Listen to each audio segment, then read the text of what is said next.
ვფიქრობ, ეს იყო სრულიად დაუფასებელი მსახიობი. მეცაც გეტყვით, მე ვფიქრობ კი არა, დარწმუნებული ვარ იმაში, რომ ეს იყო გენიალური მსახიობი. მართლა გენიალური, ეს არ არის კომპლიმენტარიზმი. იმიტომ რომ მე იშვიათად შემხედრია ეგეთი თეატრალური მაგია, რომელიც მას ჰქონდა სცენაზე. მე იშვიათად შემხედრია ესეთი სწრაფი ცვალებადობა სახის, ერთი გრძნობიდან მეორეში გადავარდნა. ეს იყო ადამიანი, რომელსაც შეელო აი წამისმიერად შეეცვალა სახე და რაღაცა ატირებულიყო, შემდეგ სიცილისაგან ხარხარი დაეწყო. ეს იყო უნივერსალური მსახიობი, რომელიც ვერც ერთმა ჩვენთაგანმა ვერ დავაფასეთ ბოლომდე. ალბათ მისი ხასიათიდან გამომდინარე, ის ხელოვანი იყო თავიდან ბოლომდე, ის არტისტი იყო თავიდან ბოლომდე, იმიტომ რომ მე ვფიქრობ, მისი პრობლემა მდგომარეობდა იმაში, რომ ის იმდენად არტისტული იყო, რომ მას რაღაც აერია ცხოვრება და სცენა ერთმანეთში და ყველგან თამაშობდა, ის სულ თამაშობდა. სავარძელში დაბრძანდით. ხომ არ მოსწევთ? გმადლობთ. არ ვეწევი. დამიჯერეთ. დროული და გულწრფელი აღიარება შეამსუბუქებს თქვენ საშიშელს. საიდუმლო ორგანიზაციის ხელმძღვანელმა, თვით მთავარ მმართველმა მიხეილ კორიშელმა დაასახელა თქვენი გვარი როგორც საიდუმლო ორგანიზაციის ერთ-ერთი აქტიური წევრის. იმისათვის რომ ყალბი ჩვენება დამტყუოთ, უზნეობაა ჩერქიმოს ხუთბადეოს ახალს. ზნეობრივია ყველაფერი ის, რაც სასარგებლოა მართლმსაჯულებისათვის. რა სარგებლობა მოაქვს მართლმსაჯულებისათვის ამდენ სიცრუეს, ამდენი უდანაშაულო ადამიანის დასჯას? ჩვენ გვაქვს სუსტი ცნობები იმის შესახებ, რომ ყოველი მათგანი ქვეყნის მტერია. ჩემსავით. როგორ თქვენ ჩემი არ გჯერათ? როგორ უნდა დაგიჭიროთ? ან რაიმე ვიწამო თქვენი? როდესაც პირადად მე არაფრისთვის, სრულიად არაფრისთვის დამაპატიმრეთ. ახლა კი ნებისმიერ ხერხს მიმართავთ, რათა ხელი მოვაწერო ყალბჩვენებას. ყალბჩვენებაზე. მიხეილ კორიშელი რომ დაგაყენოთ პირზე. აი მე რა სიტყვით? მე მიშა ჯოჯოა, ნიკო გომელაური და გაგა გოშაძე რეჟისორი. 4 ვისხედით, ჰქონდათ არაყი, რაღაცა პური და ყველი და ისინი სვავდნენ და საუბრობდით და უცებ ჩამოვარდა პოეზიაზე საუბარი და ვიღაცამ წაიკითხა და მე მიშამ თქვა რომ მე ხა ჩემს ლექსს წაგიკითხავთო და დაიწყო ლექსების კითხვა და ყველამ პირი დავაღებ და აი სხვა შორის ესე ძალიან საინტერესოა, შეიძლება მნიშვნელოვანი არ არის და უცებ ნიკომ თქვა რომ რაღაცა იმის გამო რომ აი მიშამ წაიკითხა ეს ლექსი, ხო? და ჩვენ ის არ ვიცოდით რომ მაშინ ნიკო ლექსს წერდა და აი მიშამ რო წაიკითხა ლექსი, უცებ ნიკომ თქვა რომ იცით რა მეც წერო ლექსებსო. და რაღაც ისე შევხედეთ და მე ნიკომ წაიკითხა. და მე ერთმანეთს ეჯიბრებოდნენ და მე ისე უსმედი ხან ერთს ხან მეორეს.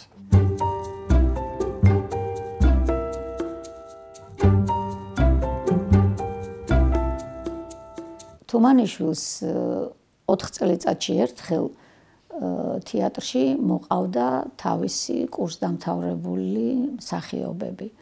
რა თქმა უნდა, ყველა არა, თითო კურსიდან შეარჩევდა ხოლმე რამოდენიმე ადამიანს, განსაკუთრებულად ნიჭიერს და მოყავდა თეატრში და ამით ავსებდა დასს, ასე ვთქვათ, და ახალგაზრდავებდა. და მახსოვს, როდესაც ეს ჯგუფი, მიშას ჯგუფი მოდიოდა თეატრში, მაშინ ესე განსაკუთრებით თქვა, ისეთი ბიჭი მყავსო, ერთიო. და მოიყვანა მიშა, სხვა დანარჩენ ბავშვებთან ერთად. სხვათა შორის ყველაზე ბევრი თავისი ჯგუფებიდან ბევრი მსახიობები აი ამ ჯგუფიდან მოიყვანა თეატრში თუმანიშვილმა. და მიშა თავიდანვე გამოირჩეოდა, იმიტომ რომ აი არიან ნიჭიერი ადამიანები, რომელსაც უნდა დააკვირდე დიდხანს და მერე ამოიცნო ისა და არის ნიჭიერება, რომელიც აი პირდაპირ თვალში გეცემა და ესე ფეთქავს და შადრევანივით იფრქვევა. ესეთი იყო მიშა. როგორც მსახიობიც ადამიანიც ნიჭიერი იყო, ურთიერთობები, ადამიანური ურთიერთობებშიც ნიჭიერი იყო, მეგობრობაში, აი დაუზარელი, აი რაღაცნაირად მომსახურეობა იცოდა, აი მეგობრად თუ ჩაგთვლიდა, გემსახურებოდა, იცით? აი შეეძლო ყველაფერი გაეკეთებინა შენთვის, აი რა ვიცი, ყოფითი ადამიანური ცხოვრებისეული წვრილმანებიდან დაწყებული სცენაზე პარტნიორობით, აი შენთვის იყო. შენ გვერდში იდგა.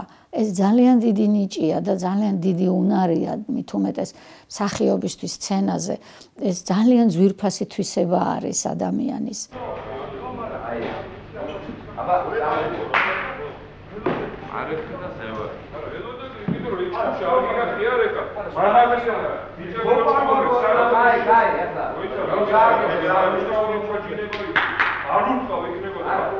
პირველი კურსიდან ერთად ვიყავით და თავიდან რომ მოვიდა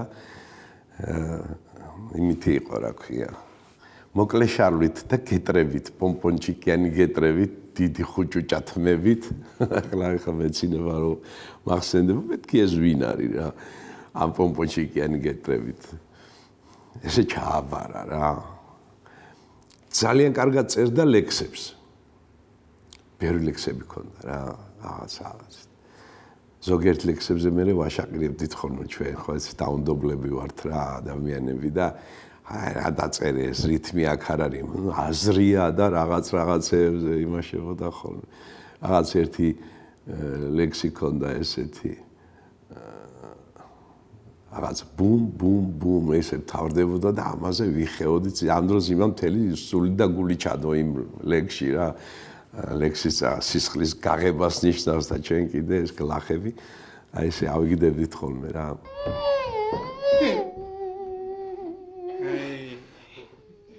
ეს შენიშნანა გიჟები მალ-მალ წაახლით ხვირსაო წეგანაც გითხართ მობილო ნუ გადიგიდებ ჭირსა რა დგინდა ხალი ლამაზი რა ომში გამოგადგება ჩაიცვამ წითელყვითელსა გამოვა კაში დაждდება იმის შემხედე ვაშკაცი კელაპტარივით დადნება რა თქვა მე არის ძველთაგან პიცხლა მენაზედ მამივა ჭრელცა პეპელას ნუ ჩაზდებ გაგიფრინდება წაგივა არც ხორცი გამოგადგება არც ტყავი ფასად გაგივა გაგიხუნდება ბიჭობა თუთისოფელი წაგივა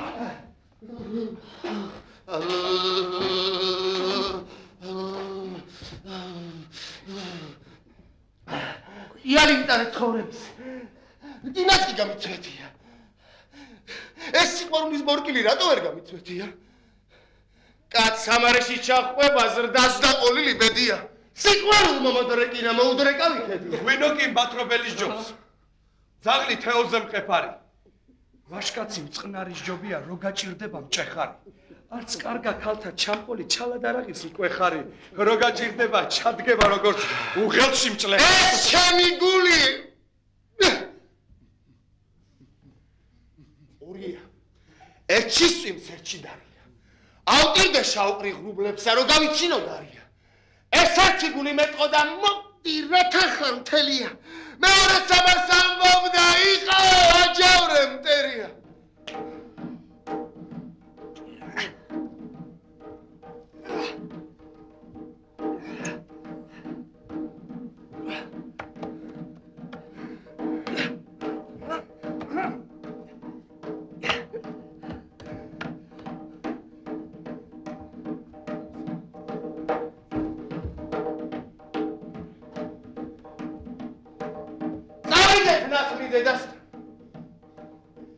გადავიყაროთ ჯაური იმ თითისტელა გოგომან რა ჭუაზე ამრია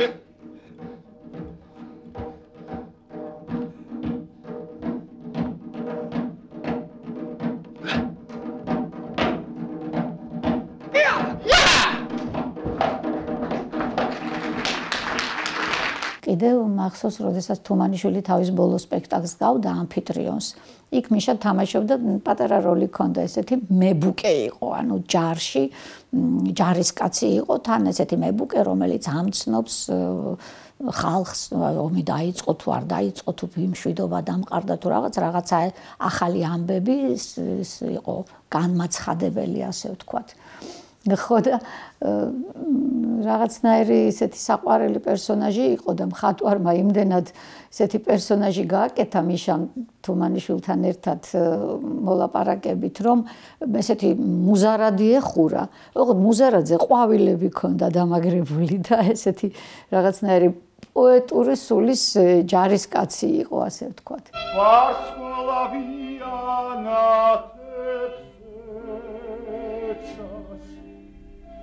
მეშენი სიყვარული შენახარ ჩემი ოცნება აქეთ მომიწევს გული გამე ამ შვიდი დათელი სიყვარულს უმღერი მე ეგ შენი თვალების ხიბლი უკუნეც მინათებს მე უკუნეც მინათებს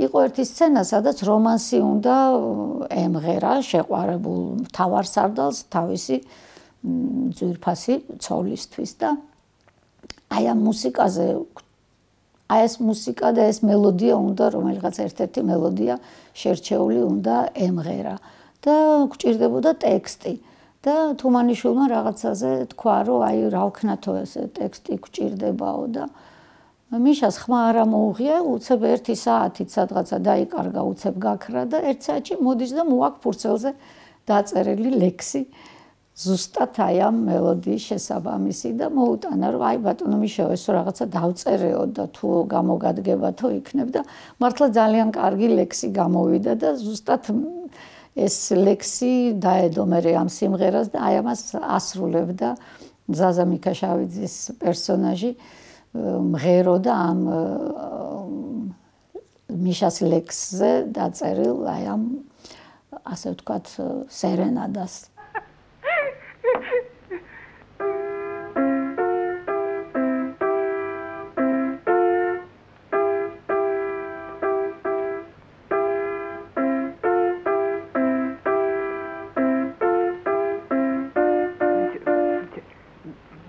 დამსვი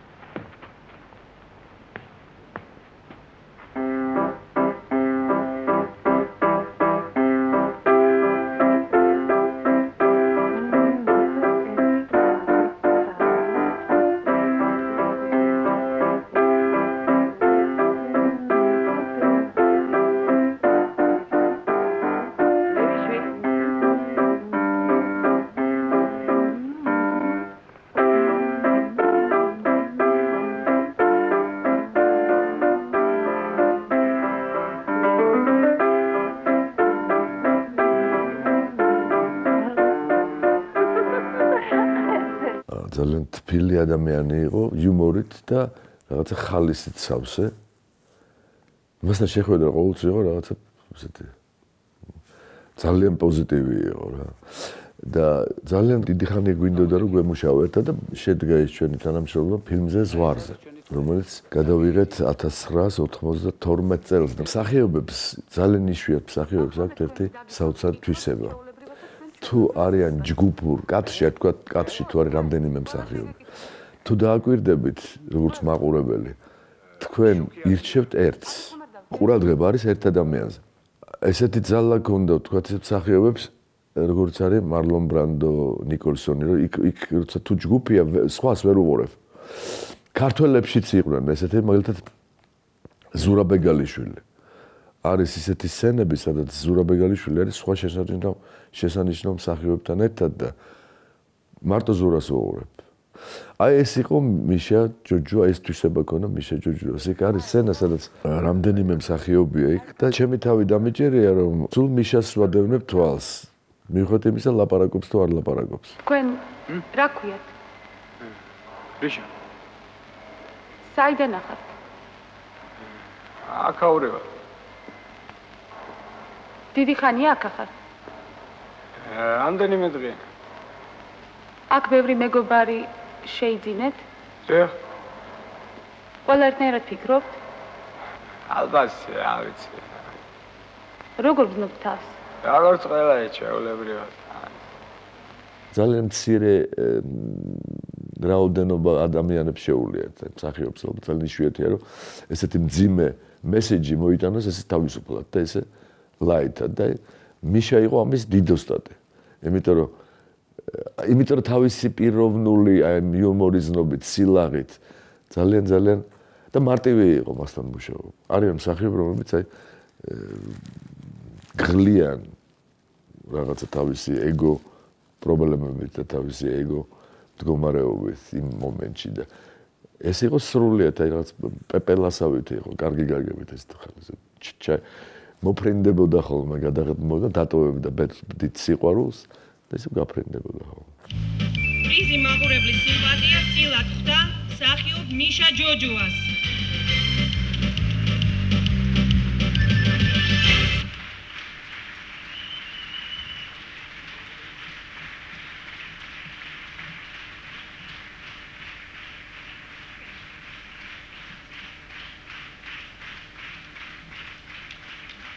ჩემზე სიმპათიური თუ ვერ მოძებნეთ, კარგად ყოფილა ჩვენი საქმე. კინო ფაქტურისთვის იყო რაღაცა კომიკური ქონდა ამ თავის გარეგნობაშიც, თავის მანერებშიც და ჩვენ გვაკლია საერთოდ კომედიები უკვე ქართულ კინოს ძალიან დიდი ხანია სერიოზული კომედია არ გადაგვიღია. ქონდა პერსპექტივა ამ კაცს რო ყოფილიყო, რა ვიცი, როგორც იპოლიტე იყო, როგორც ცნობილი კომიკოსები ყავდა. მასაც შეელო ამ ჟანრში ემუშავა. სამწუხაროდ კინოს იმ პერიოდში იყო ძალიან მწირე და თვითონაც, რა ვიცი, ხა სპექტაკლები კი იყო, კინომსახიობთა სახში იყო და თეატრი მაინც ყველა დროს მუშაობდა. ომის დროსაც უშუქობის და ასე შემდეგ და შეწირული პროფესია, პრინციპში ჩვენი პროფესია და მიშაც ეგეთივე შეწირული ადამიანი იყო თავის პროფესიის. ყველა როლი თითქოს რაც უთამაშია, ხო, სხვას ვერ წარმოიდგენ რა მაგროვში რა. იმდენად მაგისი იყო რა, ისი აკეთებდა, რომ სხვას ვერ წარმოიდგენდით თქვათ იმ მაგის როლში რა. სხვა როგორ შეასრულებდა რა. იმიტომ რომ იმისთვის დაწერილი იყო, თითქოს იმისთვის გაკეთებული იყო. თუმცა ძალიან ყურადღებიანი იყო, ურთიერთობაში ყურადღებიანი იყო. რა ვიცი, ხშირად დავდიოდით ხოლმე ოჯახში მათთან, ჩვენთანაც, რა ვიცი, სადაღარ დავდიოდით ხოლმე. ეხა სტუდენტებს რა ფული ჩვენა გქონოდა ხოლმე, რაღაცები, მაგრამ მამამის ჰქონდა დიდი ესეთი ბარი, სადაც უნიკალური სასმელები იყო. ხო და ეს სულ აზრობდა ნაირ-ნაირ მეთქი არავინ არ ეუბნება ამას, ამდენი სასმელი გამოიტანა ნაირ-ნაირები და რაღაცა და თურმე ამას იღებდა იმითი რა ქვია შპრიცით. და იმაში მე ჩაისას ხავდა.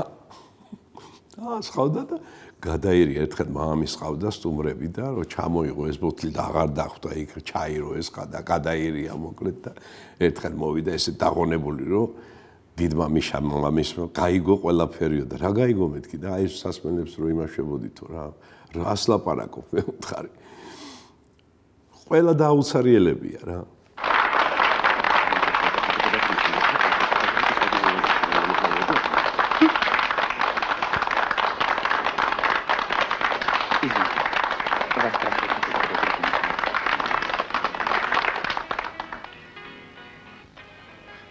Excusez-moi.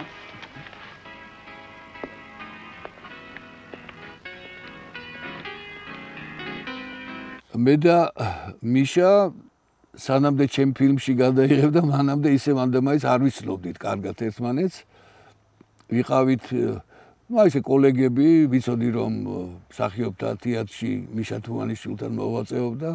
იყო კარგი მსახიობი, მშვენიერი მსახიობი და მე მოვიწვიე ჩემთან ფილმში ბრავო ალბერ ლოლის მანამაც დიდი როლი არ იყო, მაგრამ სიამოვნებით დათანხმდა და ითამაშა ესეთი ოფიციანტის პატარა ეპიზოდური როლი.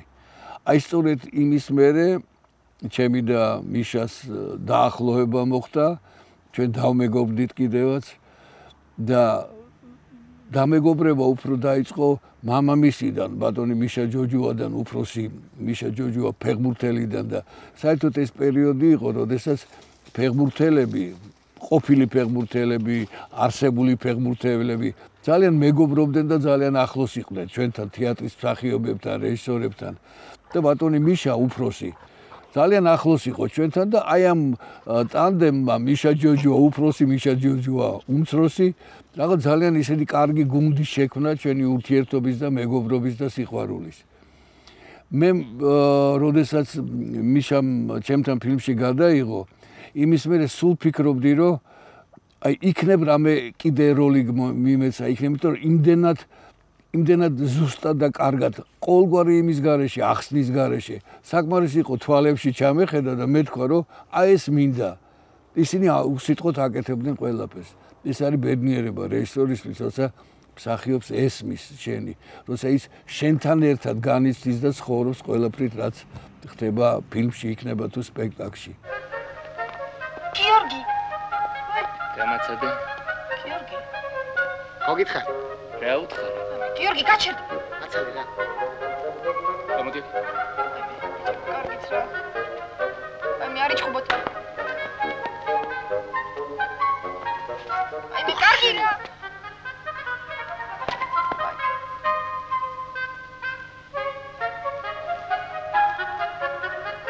მოდის ისინო. ესპანეთში ვართ. ეს პირველი გასტროლი იყო ჩვენი. ბიჭო, მიშა არ მინახავს მეთქი, ეს 3 დღეა მეთქი. ჩვენ ყველა ჩვენთვის დავდიოდით მადრიდში, ყველა თავისთვის მიდიოდა, მოდიოდა და პირველად ვნახე მაშინ 87 წელი იყო ესეთი ბარათი გასაღებები რო არის, რო ჩადებ და კარები რო იღება რა. პირველად მქონდა ეგ, პირველად ვნახე, საერთოდ არ ვიცი, ვნახე მეთქი როგორი გასაღები და რომ მივედით დავაკაკუნეთ კარებზე და იქიდან რომელი ხარ? ხმა ისმის, აი გამოქვაბულიდან რო ისდა.